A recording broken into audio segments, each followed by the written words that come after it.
point suivant, donc compte administratif 2015.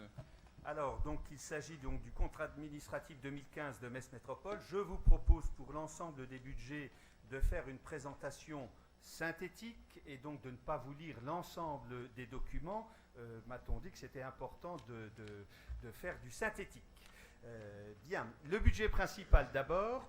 Le compte administratif du budget principal pour 2015 fait apparaître un excédent de la section de fonctionnement qui s'élève pour l'exercice 2015 à 5 670 000 euros, auquel il convient d'ajouter l'excédent reporté, 5 890 000, portant l'excédent de fonctionnement à 11 590 000 euros. La section d'investissement présente, elle, un déficit de 1 470 000 euros au titre de l'exercice, auquel il convient d'ajouter le solde déficitaire de l'exercice précédent, 3 120 000 euros, soit un déficit total de 4 580 000. Les restes à réaliser de 5 210 000 euros en dépenses et 3 700 000 en recettes, faisant apparaître un besoin de financement de 1 510 000 euros. En conséquence, et après déduction du besoin de financement des restes à réaliser, le résultat de clôture cumulé excédentaire s'élève à 5 497 000 euros. Alors, les principales réalisations de l'exercice, sans trop rentrer dans les détails, d'abord en ce qui concerne les dépenses, les réalisations totales en dépenses s'établissent à 234 millions d'euros, hors reste à réaliser, après déduction des reprises de résultats et hors opération de gestion de dette trésorerie. Les crédits réels mandatés en 2015 s'établissent à 180 500 000 euros. Elles se répartissent, ces dépenses, pour 144,4 millions d'euros en fonctionnement, en réduction de 4,2% par rapport à 2014, et 36 100 000 en investissement. Les taux de réalisation par rapport au budget total voté s'élèvent à 92% en fonctionnement et à 70% en investissement. Globalement, les dépenses réelles 2015 se répartissent principalement entre d'abord les politiques communautaires pour 60%, soit 108 700 000 euros, les reversements aux communes membres pour 23%, soit 42 500 000, la gestion de l'institution pour 18 400 000, soit 10%, l'annuité de la dette ainsi que les frais financiers pour 4 800 000, soit 3% du total. En ce qui concerne les recettes, toujours pour le budget principal, les recettes réelles totales du compte administratif 2015 s'établissent à 204 500 000, hors reprise des résultats, excédent de fonctionnement capitalisé et opération de gestion de dette trésorerie. Les recettes réelles s'élèvent donc à 185 200 000 euros, dont 158 600 000 en fonctionnement et 26 600 000 en investissement. Sur ce périmètre, le taux de réalisation des recettes prévisionnelles est de 98,7% en fonctionnement et 77,6% en investissement. La dotation globale de fonctionnement versée par l'État en 2015 s'établit à 27 600 000 euros, en baisse de 3,3 millions d'euros, moins 10,8%, intégrant la diminution liée à la contribution au redressement des finances publiques. Les restes à réaliser de l'exercice 2015 pour le budget principal sont proposés en dépenses à 5,2 millions de crédits d'investissement 2015 non réalisés et 3,7 millions en recettes. Voilà pour l'essentiel du budget principal. En ce qui concerne les budgets annexes, d'abord le budget annexe déchetterie. Le résultat de la section d'exploitation présente un déficit de 654 000 euros, un peu plus de 604 000 euros, auquel il convient d'ajouter l'excédent reporté de près de 584 000 euros, soit un total déficitaire de 70 000 euros, presque 71 000 euros. Le résultat de l'exercice en section d'investissement présente un excédent de plus de 13 000 euros, duquel il convient de déduire le déficit reporté, un peu plus de 8 000 euros, faisant apparaître un total excédentaire de un peu plus de 5 000 euros. En conséquence, vous avez un résultat de clôture déficitaire de 650 000 euros et quelques chouïas après la virgule. En ce qui concerne le budget annexe archéologie préventive, le résultat de l'exercice en section de fonctionnement présente un déficit de près de 412 000 euros, auquel il convient d'ajouter le déficit reporté, un peu plus de près de 209 000 euros, soit un total déficitaire de 250 000 euros. Le résultat de l'exercice en section d'investissement présente un excédent de 675 000 euros, duquel il convient de déduire le déficit reporté, 700 000 euros, soit un total déficitaire de 25 000 euros, d'où le résultat de clôture déficitaire de près de 276 000 euros. Les restes à réaliser qui s'élèvent à près d'1 million d'euros en dépenses et pour le même montant en recettes font apparaître un solde nul qui n'impacte pas le résultat de clôture. Ça se traduit par un résultat cumulé déficitaire de plus de 275 000 euros. En ce qui concerne le budget annexe transport public, le résultat de l'exercice 2015 s'analyse comme suit. D'abord, en ce qui concerne la section d'exploitation, elle présente pour l'exercice 2015 un excédent de 171 000 euros, auquel il convient d'ajouter le solde excédentaire de l'exercice précédent, un peu plus d'1 million d'euros, portant l'excédent de fonctionnement à 1 185 000 euros. La section d'investissement présente un déficit de 590 000 euros au titre de l'exercice, auquel il convient d'ajouter le solde excédentaire de l'exercice précédent, un peu plus de 530 000 euros, soit un déficit total de 570 000 euros. D'où un résultat de clôture excédentaire de 1 130 000 euros. Les restes à réaliser qui s'élèvent à 670 000 euros en dépenses et à 1 600 en recettes, 0,6 en recettes font apparaître un excédent de financement de 390 000 euros. En conséquence, nous avons un résultat de clôture cumulé excédentaire de 1 520 000 euros, dont 1 190 000 pour le fonctionnement et 330 000 euros pour l'investissement.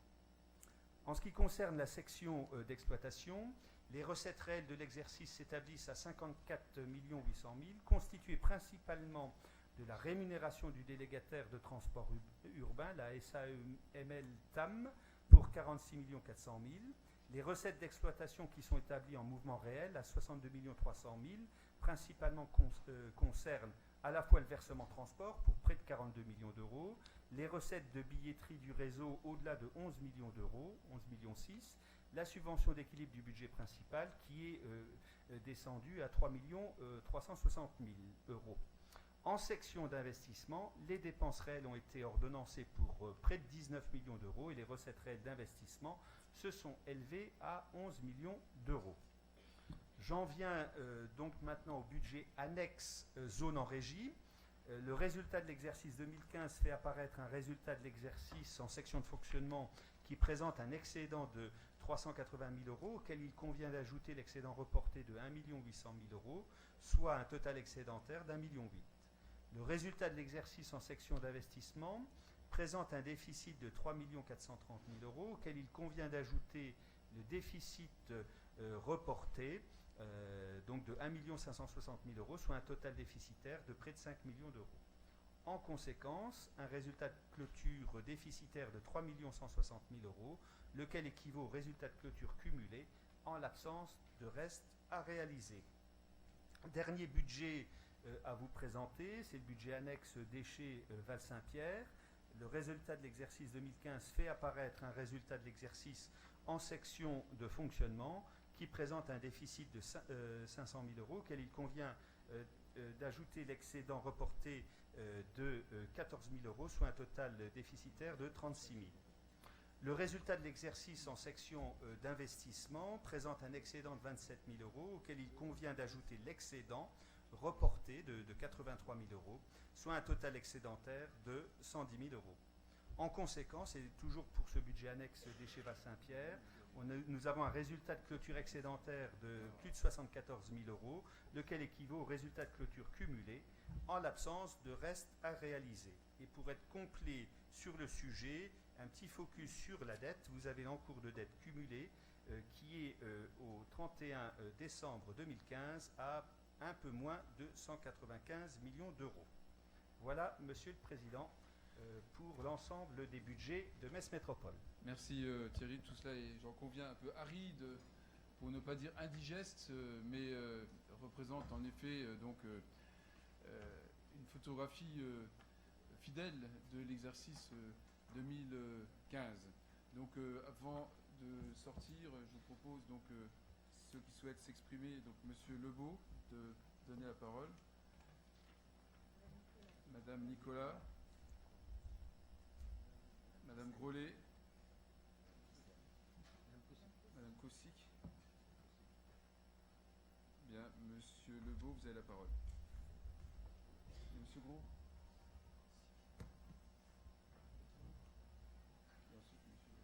Monsieur le Président, chers collègues, à la lecture du compte administratif 2015 de Metz Métropole, on constate que notre agglomération a eu recours une nouvelle fois à une très importante hausse de la fiscalité des ménages et des entreprises pour faire face au précipice de la dette et à l'effet de ciseau sur son fonctionnement qu'elle a connu lors des exercices précédents. Ainsi, en 2015, la pression fiscale a connu une véritable explosion, et je pèse mes mots. La hausse des impôts et des taxes a été de 10,3 millions d'euros. Il eût été tellement intéressant que notre vice-président nous en informe ce soir.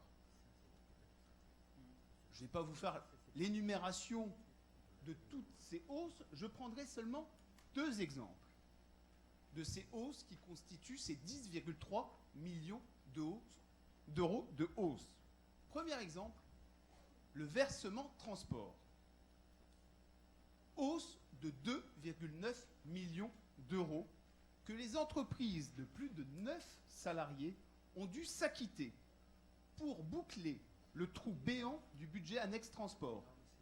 Cette hausse est un contresens historique, et je pèse mes mots, car elle est basée sur la masse salariale. Ainsi, Metz Métropole a décidé d'alourdir le coût de la main-d'œuvre, alors que toutes les études nationales et internationales démontrent le manque de compétitivité en France en ce domaine, et que le gouvernement français, ayant lu ces études, a décidé de mettre en place le pacte de compétitivité pour abaisser le coût de la main-d'œuvre. Nous, ici, nous avons décidé d'aller à rebours de ce que fait l'État. Deuxième exemple, la TOM. Une hausse de plus de 3,3 millions d'euros pour les familles pour moins de services. 3,3 millions d'euros pour moins de services. Le déploiement de la containerisation, qui a laissé à redire dans certains quartiers. Et aujourd'hui encore, dans le quartier Nouvelle-Ville, où nous sommes abreuvés de courriels pour signaler les dysfonctionnements. La hausse de 3,3 millions d'euros, Monsieur le Président, chers collègues, n'est absolument pas justifiable au regard des 25 millions d'investissements. Parce que si on divise les 25 millions d'euros d'investissement pour la containerisation et qu'on le divise par 3,3 millions, on se rend compte que en moins de 8 ans, les familles auront payé l'intégralité de l'investissement, alors que les prêts sont sur une durée de 20 ans. Là aussi, on voit bien que la hausse décidée sur la TOM n'a que pour un but, abonder le budget général, qui lui-même abonde le budget annexe transport. Alors, avec cette hausse très importante de plus de 10 millions d'euros, on aurait pu espérer que la dette consolidée diminue. Et alors là, je suis obligé de corriger les éléments donnés par votre vice-président aux finances et donner la vérité des chiffres sur la dette consolidée. La dette consolidée n'est pas inférieure à 200 millions d'euros, monsieur le vice-président aux finances. C'est faux. Elle s'élève à 221 541 792 euros. Je vais vous dire, parce que, monsieur le vice-président, si vous ne prenez que la dette, si vous ne prenez pas les lignes de trésorerie, coupez. Non, monsieur le président, c'est un compte administratif, c'est tellement important, et je sais que chaque fois que j'interviens, ça peut déplaire, mais Malheureusement, c'est Vous ne important. plaît pas, Donc c'est- la dette, monsieur, surtout quand on montre un élément erroné dans les chiffres qu'on nous donne. Donc la dette est de 221 541 792. Alors que vous nous aviez dit, et que vous nous dites encore ce soir, qu'elle était en dessous de 200 millions. Hélas, non. La dette consolidée a même augmenté entre 2014 et 2015, puisque en 2014, elle était de 221 199 128, et en 2015, elle est à 221 541 792 euros. Le poids de la dette a une incidence, lequel les intérêts. Metz Métropole a dû payer 5,5 millions d'euros d'intérêts sur cet encours de la dette. En 2014, ces intérêts étaient de 5,3 millions d'euros. La conséquence, bien plus dramatique que la baisse de la DGF, puisque la baisse de la DGF pour l'année 2015 n'est que de 4 millions. Les intérêts, c'est 5,5 millions d'euros. Cette conséquence, c'est que ça annule toute capacité d'investissement, et la conséquence même, c'est que Metz Métropole a dû avoir recours à plus de 15 millions d'euros d'emprunts nouveaux en 2015. Un emprunt de 8 millions et un emprunt de 7 millions ont été souscrits en 2015. Vous nous aviez évoqué d'importantes économies qui devaient être réalisées en 2015. Je prends, pour ne pas abreuver notre assemblée de chiffres, un exemple. Les charges à caractère général. Vous nous aviez donné un objectif de 7% d'économie sur les charges à caractère général sur le budget principal. Donc, on pouvait s'attendre à une diminution de 2 millions d'euros. Réalisation au 31 décembre 2015, c'est seulement 400 000 euros. On est bien loin de l'objectif. On n'est qu'à un quart de l'objectif annoncé. Maintenant, venons au budget annexe transport. Le budget annexe transport, malheureusement, Monsieur le Président, il est toujours en eau trouble. Puisque, quand bien même on a augmenté le versement transport de 2,9 millions d'euros, que le budget principal a abondé de 3,6 millions d'euros, on est toujours en déséquilibre. Les recettes de billetterie, je vais prendre les recettes de billetterie, puisque normalement, on nous parle toujours de performances exceptionnelles, de fréquentation qui bondit de 20-25%. Alors j'ai regardé l'analyse de la billetterie. Sur la billetterie, qu'est-ce qu'on constate? Les recettes liées à la billetterie ont augmenté de près de 600 000 euros. Alors on va regarder si c'est dû à la fréquentation ou à la hausse des prix. Malheureusement, c'est dû à la hausse des prix. Par contre, il est à noter un autre point assez important, c'est que depuis 2 ans, on nous évoque une baisse de la rémunération du délégataire. À chaque fois, on nous dit, nous allons faire un effort, revoir le contrat avec le délégataire pour faire en sorte que la rémunération versée au délégataire baisse. Donc, on pouvait s'attendre à une diminution du versement donné au délégataire. Qu'est-ce qu'on constate? Bien au contraire d'une baisse, le versement au délégataire augmente de 524 000 euros. Pour donner juste une information, le versement au délégataire en 2012 était de 37,8 millions d'euros. En 2015, il est de 46,3 millions d'euros, soit une hausse de plus de 22%. Malgré la forte hausse des impôts et taxes en 2015, je répète, 10,3 millions d'euros, nettement supérieur à la baisse des dotations globales de fonctionnement de 2015, qui est de 4 millions d'euros, ce qui laisse quand même 6 millions de recettes supplémentaires. Notre Assemblée n'a pas mis en place le plan de réduction de dépenses qu'avait initié son président avec un objectif de 7%. Ce qui aboutit à quoi? Que notre Assemblée, après avoir matraqué fiscalement les entreprises en 2015 de 10,3 millions d'euros, a décidé de continuer sur sa lancée en 2016 et d'augmenter de 6 millions d'euros. C'est-à-dire qu'en l'espace de 2 ans, les impôts et taxes vont augmenter de 16,3 millions d'euros. Voilà les chiffres tels qu'il ressort des comptes administratifs de 2015 et du budget 2016. En conclusion, Monsieur le Président, Metz Métropole fort très affaiblie financièrement de la période 2008-2014. Explosion de sa dette, augmentation de ses coûts de fonctionnement, diminution de son autofinancement. Metz Métropole avait annoncé un plan drastique d'économie de 7%.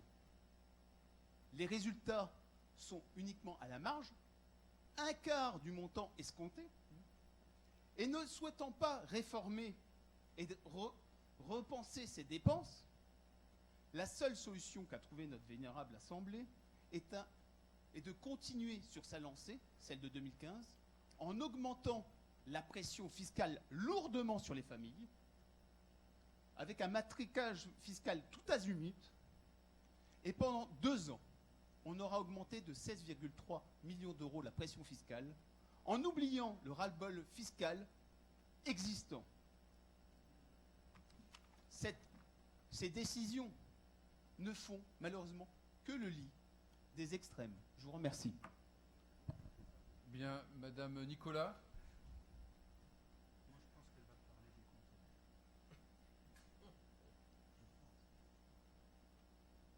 Monsieur le Président, chers collègues, Monsieur le Président, c'est avec un profond déplaisir que je me sens obligé d'intervenir à nouveau ce soir au sein de notre Assemblée au sujet de la collecte des ordures ménagères et plus particulièrement de la mise en place de la conteneurisation. Excusez-moi, Madame, nous sommes sur le compte administratif Sur 2015. les taxes, la taxe, la fiscalité des ménages, la taxe des ordures ménagères, je Faut vais y pas venir. confondre, là. Sinon, on peut intervenir sur le point 7, le point 6. De toute façon, il y a plein de... Je vous empêcherai pas de parler, alors allez-y. Merci. Mais je connais votre agacement devant mes interventions Absolument successives. pas, Madame.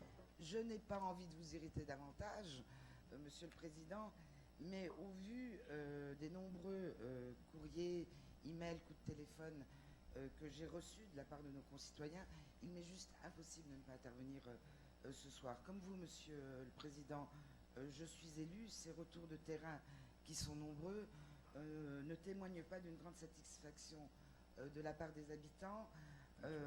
Il est donc de mon devoir de me faire l'écho de ces protestations dont j'ai eu connaissance et dont vous avez eu connaissance, Monsieur le Président.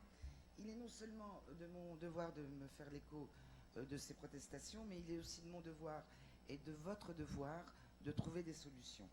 Moi, je suis assez atterrée de constater que vous n'avez pas su tirer les leçons de ce qui s'est passé dans le quartier Outreseille, puisqu'une nouvelle fois, vous installez des points de regroupement sans trop de concertation, sans une étude préalable sérieuse, parce que quand on fait passer les gens le lundi matin, quand nos concitoyens sont au travail, on ne peut pas parler d'études sérieuses. Et surtout, vous continuez à ignorer les réclamations souvent fondées de nombreux de nos concitoyens qui ne sont pas, moi je les ai rencontrés, et comme vous l'avez dit en début d'année, ce pas des personnes qui sont arc-boutées sur des méthodes de ramassage ancestrales. Ces personnes sont prêtes à travailler main dans la main avec vous et ne demandent qu'à apporter leur expérience avec le bon sens, leur bon sens qui vous fait malheureusement souvent défaut. Moi, je vais vous donner 2 exemples. Il y en a un qui est apparu dans la presse, c'est celui de la rue Bouteiller, où effectivement on vous demande une chose, c'est de déplacer le point de regroupement, non pas chez les voisins, mais à 20 mètres. Il y a un mur, une borgne, c'est quand même pas compliqué de répondre à ce genre de demande. La route Toul, c'est pareil, on vous demande de mettre les points de regroupement en face, derrière le LTE, où il n'y a personne, où il n'y a pas d'habitation, ce qui éviterait de les avoir directement sous les fenêtres. Alors, ces non-réponses à ces demandes et ces remarques justifiées, ça peut être quand même considéré comme un non-respect à nos concitoyens. Et ce manque de considération ne fait rajouter que de la colère à d'autres colères qui est déjà existantes sur le terrain. Alors, outre le fait que les emplacements de ces bacs posent beaucoup de problèmes à différents différentes en Troyes, notamment en matière d'hygiène et de qualité de vie. Je ne crois pas qu'il soit très judicieux de traiter les petites communes comme les grandes, les zones pavillonnaires comme celles des zones de grand ensemble.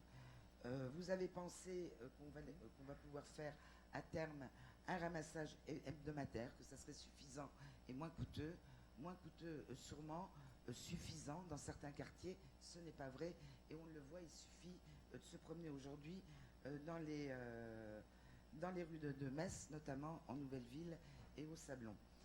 Alors cet enlèvement des ordures ménagères est un service. Moi, ça vous amuse, nos concitoyens, Monsieur Boll, ils ne sont pas du tout amusés. J'espère que vous écoutez un tout petit peu ce que je vous dis. Mais madame, je vous écoute tellement bien et figurez-vous que je ne m'amuse absolument pas à vous écouter parce que vous êtes moi, ça complètement m'amuse hors pas sujet. Non, Donc, je viens sur par la taxe des conséquent, ordures. Eh ben, allons-y ménagères. alors, madame. Parlez, Voilà. venez-en en fait. Effectivement, c'est une tâche déplaisante que de gérer les ordures. Moi, ça me fait pas plaisir. Je m'éclate Alors, pas juste là, pour en votre intervenant. information, la rue de Bouteiller, c'est réglé depuis cet après-midi. Ah Donc, bah j'ai écoutez, reçu un je l'ai lu courrier, à donc 15h, voilà. ça n'avait Je pas vous l'air d'être apprends réglé, cela. mais tant mieux. Et tout évolue, vous savez, quand on Ah bah, compte tant du mieux. dialogue avec Mais- les gens, tout va bien. Bah, Voilà. tant mieux. Alors, continuez, tant je vous en mieux. prie. Parce que je l'ai eu cet après-midi à 15h, monsieur. Eh À ben, 15h, écoutez, rien n'était réglé. Mais si lorsque vous me les dites gens ce soir, se je seront ne mis demande pas ensemble mieux pour que de vous parler, croire. tout ira mieux. Monsieur le Président, si je peux terminer. Mais j'aurais j'en prie, pu. madame, faites comme Mais vous. j'ai dit que je cherchais à ne pas vous irriter. J'y mets le ton, j'y mets les formes. J'ai bien j'espère remarqué. Bon, donc je vous disais que ce service est un service public que nous devons apporter à nos concitoyens. C'est un service public qu'ils payent. Hein. On a quand même augmenté la taxe des ordures ménagères de plus de 3 millions supplémentaires ponctionnés dans leur poche. Ils doivent et on doit leur donner le meilleur des services. Alors j'espère que nous n'allons pas continuer à rester chacun sur nos positions à l'image de Valls et de Martinez. Moi j'ai bien compris que pour l'instant on ne pourrait pas faire partout des points d'apport volontaires parce que nous n'avons plus d'argent. J'espère simplement que la situation elle va progresser au fil des années et surtout des rentrées d'argent, que là nous sommes sur du temporaire et que nous n'allons pas figer l'image de Metz sur cette image de ville poubelle où, je vous rappelle, le site ne m'appartient pas. Donc je vous demande, Monsieur le Président, ce soir, d'abord d'arrêter le jeu de ping-pong entre Metz et Metz Métropole avec nos concitoyens. Metz répondant aux concitoyens que ça ne regarde pas, que c'est Metz Métropole qui a arc-bouté sur certaines positions, ben je vous le dis, et Metz Métropole qui répond souvent qu'on est sur le territoire de Metz. De répondre au courrier de nos concitoyens, c'est quand même le moindre des respects qu'on leur doit. Parce qu'il y a, bah oui, au moins d'acter qu'on a reçu leur courrier, et enfin d'écouter leurs propositions qui sont souvent pertinentes et qui ne demandent pas un investissement d'argent on peut déplacer dans certains cas et ne pas laisser sous le nez et sous la fenêtre des gens ces points de regroupement. Alors moi j'ai lu dans la presse, et je terminerai avec ça, que certains élus dans cette assemblée voulaient réenchanter la politique. On pourrait peut-être commencer ce soir. Je vous remercie. Bien, Madame Grollet.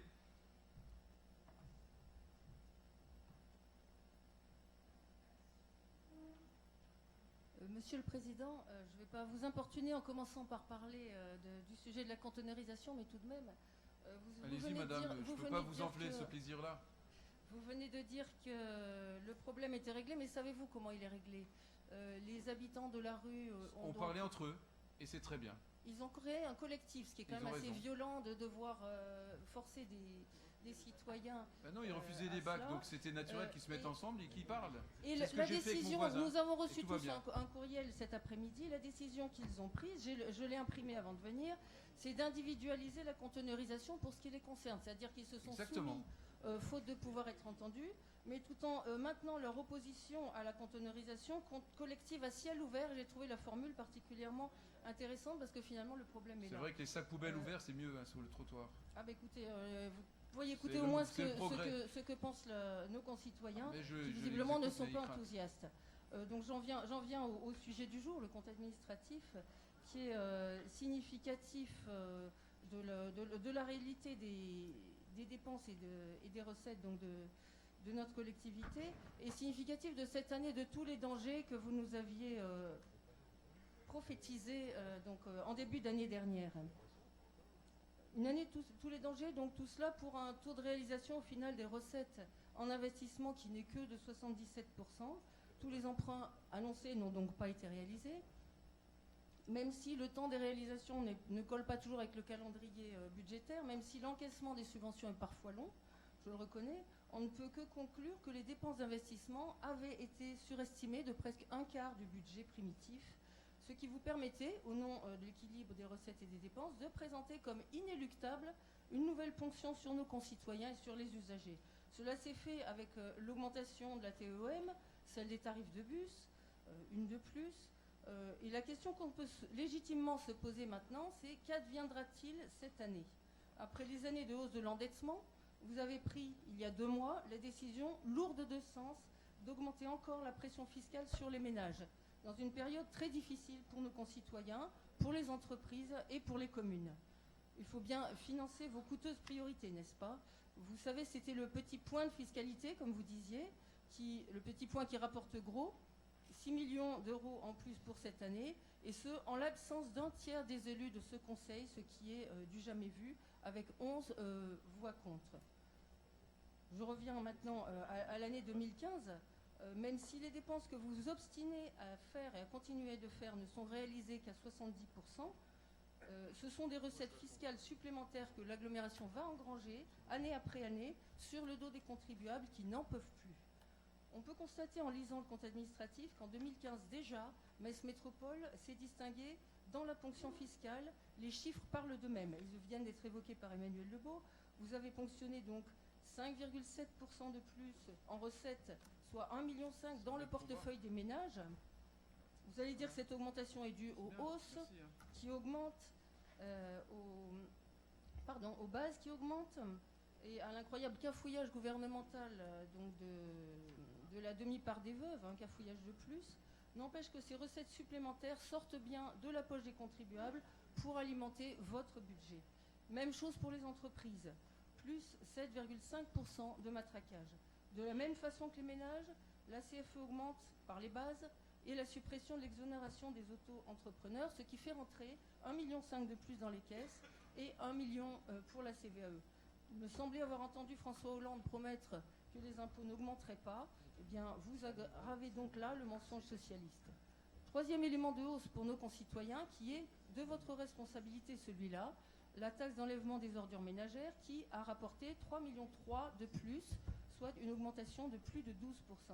Alors, nos concitoyens, ça a été dit et redit, et je le répéterai encore une fois, même si cela vous dérange, nos concitoyens ne comprennent plus rien à cette écologie punitive. C'est l'expression de Ségolène Royal. Récemment, dans une réunion de quartier, réunion de crise plutôt, sur la conteneurisation, une commerçante a dit « plus on trie, plus on paye ».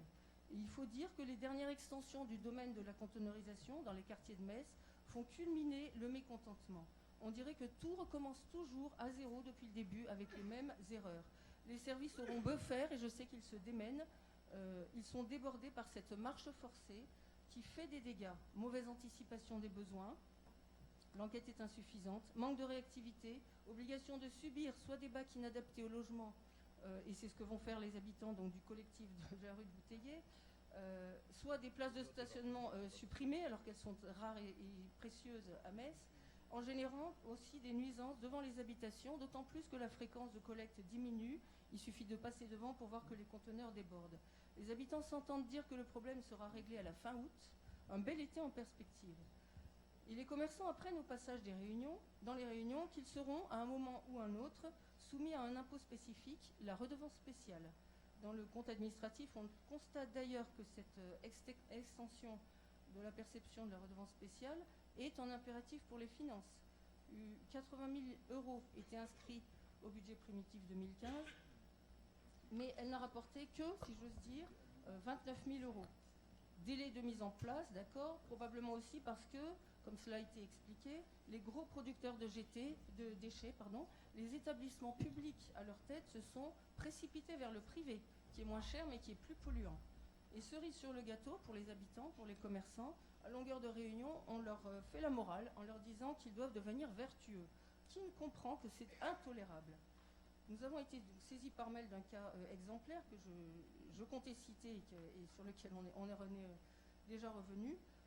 Résultat, après l'endettement des années métis, vient s'ajouter l'endettement des années conteneurisation, l'endettement des années Palais des Congrès, soit 190 millions d'euros d'emprunt, peut-être plus, une dette de 841 euros qui pèse sur la tête de chaque habitant de Metz Métropole, en plus des autres couches du millefeuille français, bien sûr, avec les intérêts payés aux banques, c'est-à-dire des millions d'euros chaque année. Quant aux dépenses, s'agitant du centre Pompidou, je relève les 413 000 euros qui ont été engagés en 2013 pour l'extension du restaurant. On a appris en commission récemment que Metz Métropole se retrouve avec un autre fardeau à gérer, avec le restaurant du Palais des Congrès, puisque JL Evans ne veut plus en assurer la gestion suite à une enquête de rentabilité. Et Metz Métropole se plie à la volonté du gestionnaire, à qui il déroule déjà le tapis rouge en lui offrant ce palais à des conditions exceptionnelles. Si le délégataire ne croit plus à la rentabilité du restaurant, voilà un doute supplémentaire sur l'intérêt de ce projet. Encore une subvention d'équilibre qui est versée au budget transport pour votre très cher Métis, 3,3 millions. C'est justement le montant de DGF que l'État a supprimé en 2015. Il n'y a plus d'argent public, mais vous continuez de dépenser sans compter. Et vous tentez un bel exercice de communication ces jours-ci, en communiquant donc sur le fait que les tarifs du réseau Le Met n'augmentent pas. Cela mérite d'être soulagé, en effet, souligné après 4 augmentations même en 3 ans, dont on oublie de parler, mais les usagers ne sont pas dupes. Monsieur le Président, vous annonciez donc pour cette année 2015 une année de tous les dangers. En effet, pour les contribuables, augmentation de la pression fiscale, augmentation de l'endettement, augmentation de la profondeur du fossé qui sépare la présidence de Metz Métropole du commun des mortels. Et voilà qu'arrivent 2 décisions symboliques. La première est l'entrée au capital de Mirabel TV, comme s'il était du ressort d'une collectivité locale de s'offrir un service public de l'information officiel, alors que le service public territorial est soumis, lui, à l'austérité, et la presse s'en fait l'écho. Quelle sera la liberté éditoriale, l'indépendance de ce média? J'aurais du mal à en juger, puisque le Front National n'est jamais invité hors période électorale, où il y a le contrôle du CSA. J'ai fait le relevé des invités du mois de juin, du mois d'avril et du mois de mai. Le pluralisme des opinions n'est pas respecté. Merci madame, mais nous sommes au compte administratif. Je suis désolé. Autre décision, oui, mais ça ne peut pas être la seule réponse apportée à nos interpellations. Autre décision, à la dernière commission des finances, est passé le renouvellement pour 3 ans, donc jusqu'à la fin d'un mandat. On n'est pas au Café du commerce, madame. D'un poste de conseiller spécial du président, avec un contrat ad hoc à 10 heures par semaine. Il se trouve que le titulaire est déjà directeur général des services à plein temps à Montigny-le-Metz. Plutôt que de cumuler les emplois, pourquoi ce poste n'a-t-il pas fait l'objet d'un recrutement vers un autre agent, vers un jeune par exemple? Le problème a été soulevé, pas seulement par moi, par plusieurs membres de cette commission. Alors je veux bien croire que les agendas ont tendance à chauffer ces temps-ci pour le maire de Montigny-les-Metz, comme pour le président de Metz Métropole, et maintenant pour le vice-président de la région Alsace-Champagne-Ardenne-Lorraine. Mais ce n'est pas aux contribuables de l'agglomération de le payer, surtout d'une telle façon, car ce poste est payé donc de façon confortable, disons-le, pour 10 heures de travail par semaine. Je ne remets pas en cause, évidemment, les compétences de la personne qui l'occupe. Au final, pas plus que le budget 2015, nous ne voterons donc ce compte administratif de tous les dangers. Merci madame. Bonne continuation. Alors madame Kosic.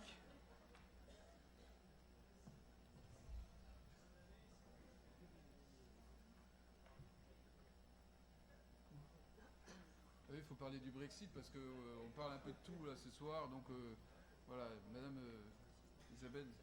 Oui, monsieur le Président, chers collègues, alors moi je vais plus vous parler des dépenses que des recettes, et pas seulement parce que je suis socialiste, mais parce que je considère que nous avons été élus pour mettre en place des politiques publiques d'intérêt communautaire, que nous ne sommes ni des épiciers ni des comptables, même si bien évidemment tout ça doit être mis en œuvre avec un principe de bonne gestion. Il y a de bonnes nouvelles dans ce compte administratif, puisque l'agglomération investit afin de nous permettre de mieux résister aux contraintes sociales et économiques. Nous réalisons en effet 92% de nos dépenses d'investissement et de fonctionnement liées au développement de l'attractivité, 78% des dépenses qui renforcent la compétitivité et la création de richesses et d'emplois, 92% qui améliorent la qualité de vie sur notre territoire. Ces dernières recouvrent essentiellement les transports urbains, la gestion des déchets, le logement, le développement durable. Alors, je voudrais arrêter sur le logement, qui, avec la politique de la ville, poursuivent une ambition d'égalité sociale et territoriale. Or là, je constate que le taux de réalisation pour l'investissement est en baisse, de moins 38%, s'agissant des autorisations de paiement, et de moins 7% pour des autorisations, et de moins 7% pour les crédits de paiement. Alors certes, il s'écoule souvent 2 ans, voire plus, entre le projet de construction et sa livraison, et que cette tendance à la baisse ne signifie pas forcément qu'il n'y ait pas de projet. Mais je pense qu'il est important de rappeler de temps en temps les objectifs que nous nous sommes fixés, tant dans le PLH que dans le schéma de cohérence territoriale. Objectifs certes ambitieux, mais qui doivent nous permettre de maintenir notre population sur notre territoire. Alors surtout, ne relâchons pas nos efforts. Merci, Monsieur Gros. Oui, Monsieur le Président, chers collègues, un compte administratif, c'est un compte administratif. Eh oui, merci, vous pouvez y aller.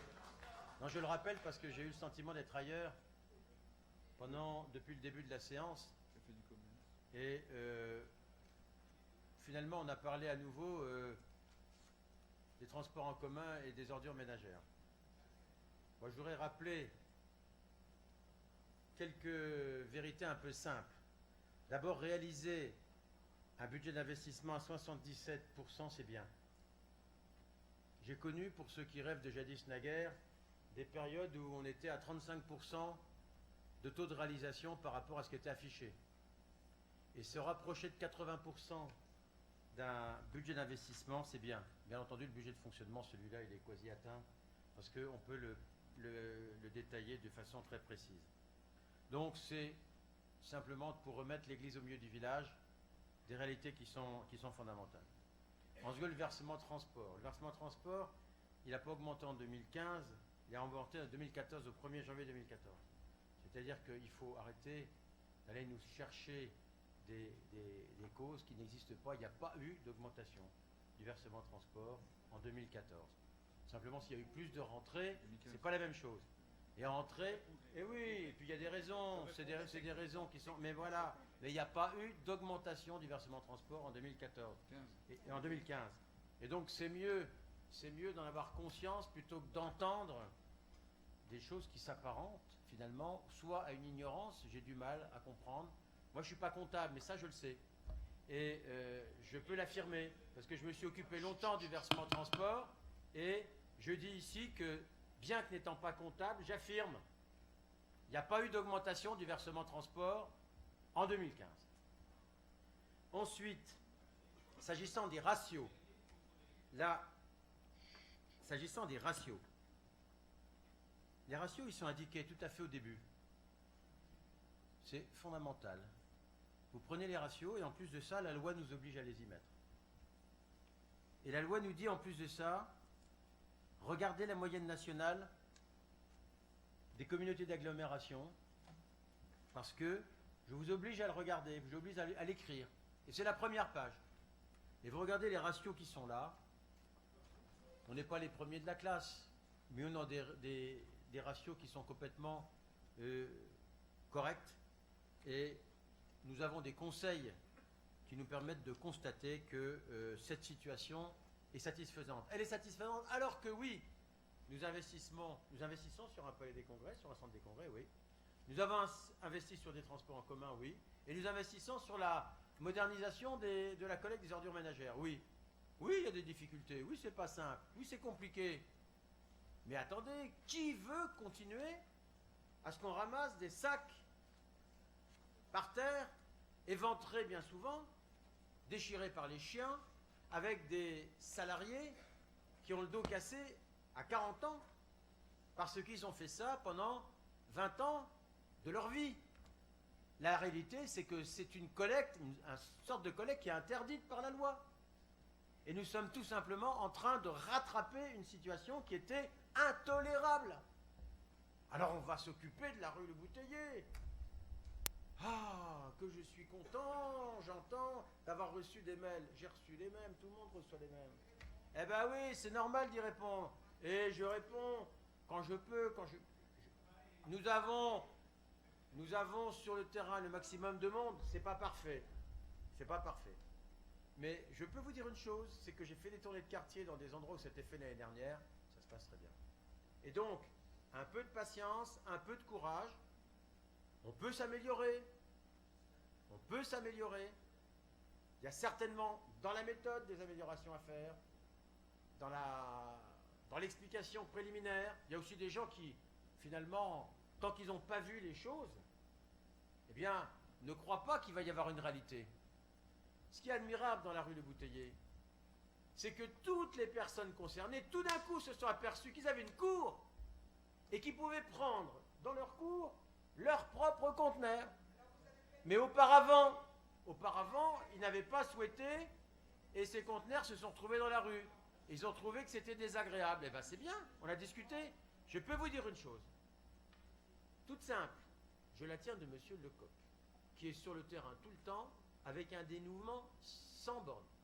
Eh bien, on a à peu près la moitié seulement des points de collecte des ordures ménagères dans la nouvelle ville par rapport à ce qu'on avait imaginé au départ, parce qu'au fur et à mesure que les journées passent, il y a de plus en plus de gens qui nous disent finalement, eh bien, j'accepte d'avoir des conteneurs dans la cour de l'immeuble, on va s'organiser entre nous, ou bien dans ma cour à moi, plutôt que de laisser dehors, parce que effectivement, c'est un service que je peux rendre à la collectivité de sortir le jour J ces conteneurs. Donc voilà, on est en train de travailler sur le sujet, on n'est pas parfait, on s'en excuse. Si jamais il y a parmi les honorables membres de l'opposition des gens qui reçoivent des messages que nous n'aurions pas reçus, faites-nous les passer. On va faire le nécessaire. Nous sommes en train de mettre en place un dispositif qui respecte la loi, qui respecte l'hygiène et qui nous fait simplement entrer dans la modernité. Et il faut accepter des périodes un peu difficiles, mais partout, quand on fait des changements, ce sont des périodes un peu difficiles. Et tout simplement, ça évolue. Il n'y a pas de souci à faire, ça évolue. Et quand moi j'ai demandé, figurez-vous, à des rippers, comme on dit, j'ai demandé personnellement, et je les salue à chaque fois que je les vois, j'ai demandé à des rippers, est-ce qu'ils préféraient courir avec le fameux finiquit, où souvent ils faisaient un deuxième boulot, croyaient-ils, ou bien avoir un système de levée automatique? Eh bien, ils m'ont répondu que c'était le jour et la nuit, et qu'ils préfèrent avoir un système de levée automatique. Je vais vous dire, on est en train de regarder en ce moment le compte administratif, mais la grande nouvelle de cette collecte des ordures ménagères mécanisées, eh bien c'est eux. Parce que c'est insupportable de voir ce débat sans qu'on ait au fond du problème, au cœur du problème, la façon indigne dont finalement nous faisions travailler des gens en étant une des dernières grandes villes à le faire. Et je le dis ici, c'est ma fierté de contribuer avec Metz Métropole, à côté du président de Metz Métropole, comme premier vice-président et maire de Metz, à faire en sorte que ça se passe le mieux possible, même si c'est très difficile. Voilà ce que je voulais dire, parce que ce débat commence à m'énerver un petit peu. On arrivera à résoudre tous les problèmes, vous pouvez me croire. Merci. Thierry, pour quelques précisions peut-être. Juste deux, trois précisions sur quelques affirmations et puis un point technique sur le versement transport. D'abord, en ce qui concerne la dette, bien sûr, il y a des lignes de trésorerie. Je voudrais juste rappeler, sans vouloir faire le professeur, que ce sont des éléments non budgétaires et les lignes de trésorerie permettent justement de ne pas mobiliser inutilement de l'emprunt pour faire face à des besoins temporaires de trésorerie. Donc, quelque part, on n'augmente pas la dette et on fait une ligne de trésorerie. C'est comme ça que ça se passe, mais c'est juste temporaire. Ça, c'est la première chose. Je préfère juste le faire savoir parce que c'est le cas dans toutes les collectivités locales. C'est le cas dans toutes les collectivités locales. En ce qui concerne le produit de la TOM, je rappelle qu'il sert, entre autres, à financer, pas entre autres, il sert à financer le coût de la conteneurisation dont on a parlé abondamment. Et donc justement, ça augmente notre autofinancement et ça permet de ne pas avoir recours à l'emprunt de façon trop importante. Donc on ne peut pas et à la fois nous demander de baisser les emprunts, mais en même temps nous dire qu'il ne faut pas avoir augmenté nos produits.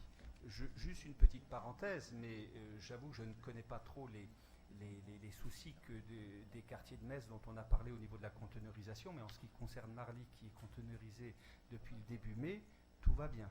Il n'y a pas de souci. Et si j'avais su, je l'aurais fait depuis plus longtemps. Mais ce n'est sûrement pas la même chose qu'à Metz, encore une fois. Mais je tenais quand même à le dire, prendre juste le témoignage de ma ville, que je connais mieux que les autres, que les autres villes, je veux dire. Voilà. Donc, pour dire. Enfin, 2 points encore. En ce qui concerne le versement transport, oui, le premier vice-président l'a bien dit. L'augmentation du versement transport est intervenue en janvier 2014.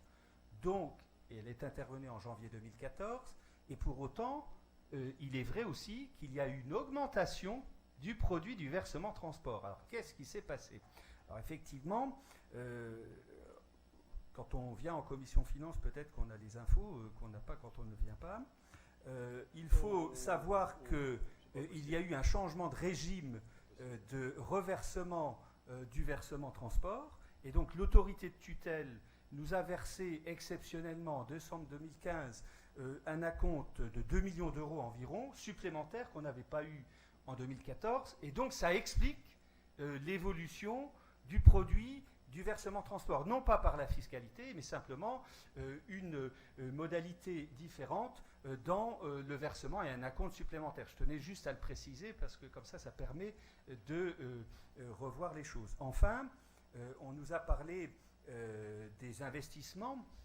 Oui, les investissements n'ont pas été réalisés à 100%, même pas à 90%, mais ça n'explique pas l'éventuel recours à la fiscalité dont on a parlé, qui est réel, bien évidemment, puisque le résultat de l'exercice 2015 avait été donc indiqué au budget primitif 2016, donc de toute façon, ça n'explique pas la fiscalité. D'ailleurs, je vous rappelle que la problématique de Metz Métropole, ce n'est pas automatiquement les investissements en matière budgétaire, c'est plutôt le fonctionnement. C'est des charges importantes, certes, et puis des recettes moins importantes, et notamment la baisse des dotations qui nous ont obligés, comme moult et moult collectivités locales, à augmenter la fiscalité. C'est ça la problématique et pas automatiquement les investissements. Bon, bref, simplement pour dire que j'avais l'impression, alors certains ont dit qu'on était ailleurs qu'en conseil de communauté ou que c'était un compte administratif. Moi, j'avais l'impression qu'on avait le même débat qu'il y a 6 mois, qu'il y a 1 an, etc. Une sorte de copier-coller. Je vous rappelle que pour l'instant, et jusqu'à preuve du contraire, personne n'a sorti de propositions crédibles, alternatives à ce qui s'est passé. En même temps, nous sommes dans le compte administratif. On est en train de regarder en arrière ce qui s'est passé en 2015. Voilà, je crois qu'on verra la suite, effectivement. Voilà, Monsieur le Président, les quelques explications que je pouvais donner sur les éléments qui ont été annoncés par nos collègues. Voilà, merci Thierry. Avant de sortir, simplement 2 mots. Premier, sur la conteneurisation, pour dire que je ne prends pas les choses à la légère.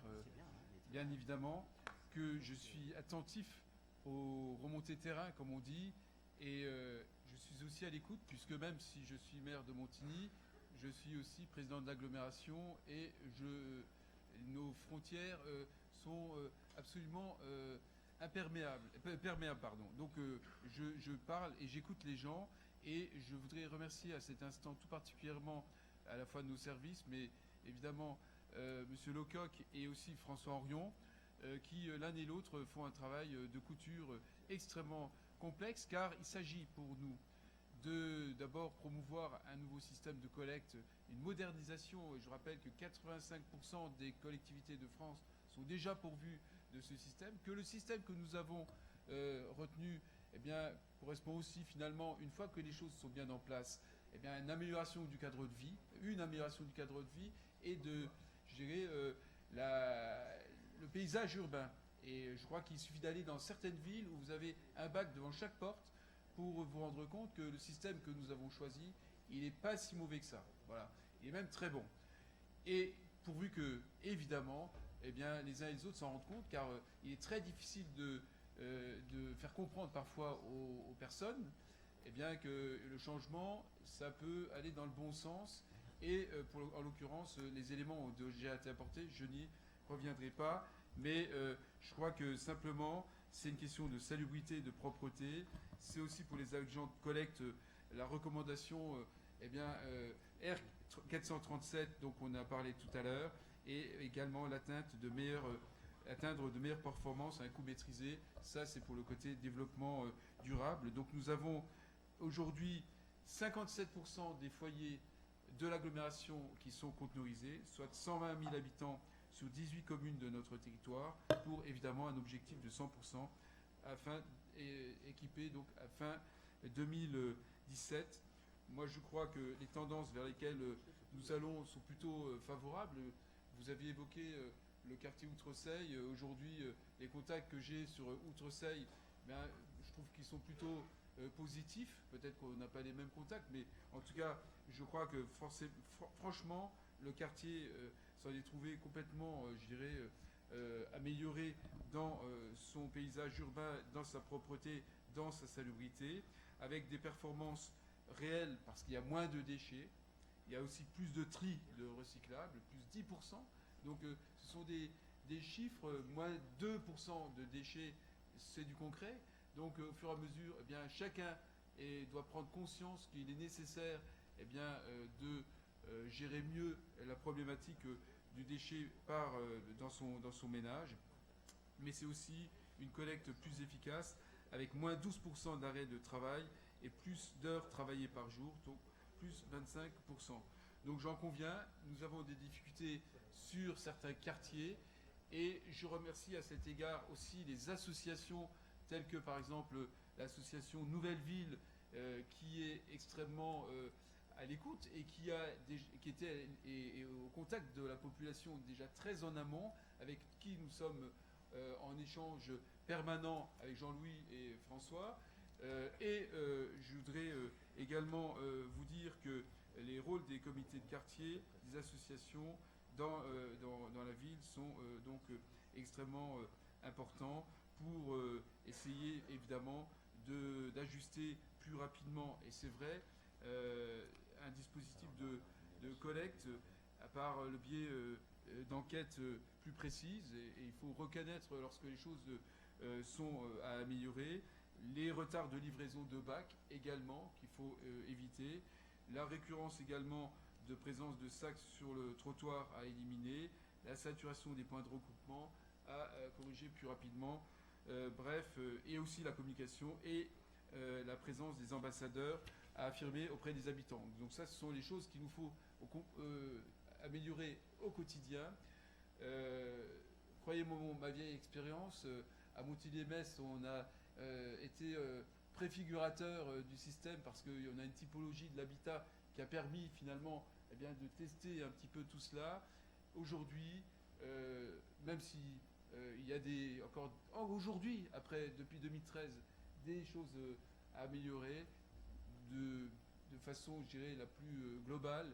Les gens sont satisfaits et je suis en contact direct avec les habitants de notre ville. Donc je voudrais ça sur la contorisation, apporter ce petit focus, et j'ai fait comme vous un hors-sujet, mais je crois que c'est nécessaire lorsque nous nous occupons aussi du quotidien des gens. Et puis pour terminer sur le compte administratif, Thierry a exprimé les choses.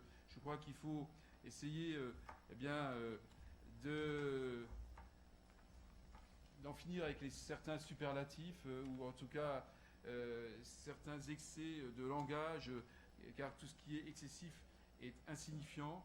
Je crois que derrière un compte administratif, derrière les chiffres, l'aridité des chiffres, d'abord ce sont des services publics, avec ce que cela comporte comme parfois de difficultés, on le sait bien, de mettre en œuvre ces services publics, avec leurs coûts, mais avec aussi le souci d'offrir à la population, encore une fois, un cadre de vie et une optimisation de la vie dans notre ville, dans nos quartiers, dans nos villages. Et puis ce sont aussi des investissements qui répondent, malgré la difficulté de la période, à des exigences d'attractivité et de rayonnement. Et je crois qu'aujourd'hui, lorsque nous voyons notre agglomération, lorsque nous accueillons des délégations venues de l'extérieur pour voir Métis, j'ai cru comprendre que Bruxelles était intéressée, Bordeaux va le mettre en œuvre, et donc tout ça, pour finalement, l'image, c'est pas si mal que ça, finalement. Il n'y a que nous qui nous tirons des balles dans le pied ou qui nous faisons de l'autoflagellation. Les Danois sont aussi intéressés. Donc, lorsque ceux-ci viennent, j'ai entendu parler du centre Pompidou Metz, et je vous inviterai à venir voir cette exposition remarquable que nous allons inaugurer demain, qui est une exposition sur le transfrontalier. Et je suis très heureux qu'avec Sarrebruck, nous ayons pu faire cette magnifique exposition particulièrement axée sur l'art moderne et contemporain.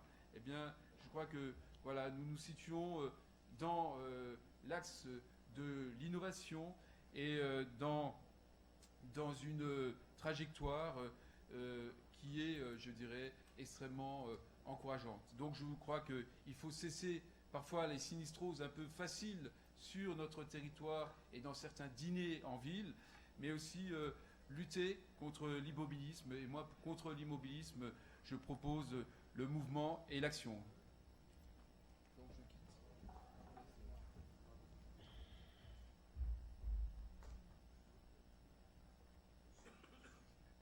Bien. En l'absence de Monsieur le Président de Metz Métropole, je vais mettre le compte administratif aux voix. Y a-t-il des explications de vote? J'en vois une. Monsieur Lebeau.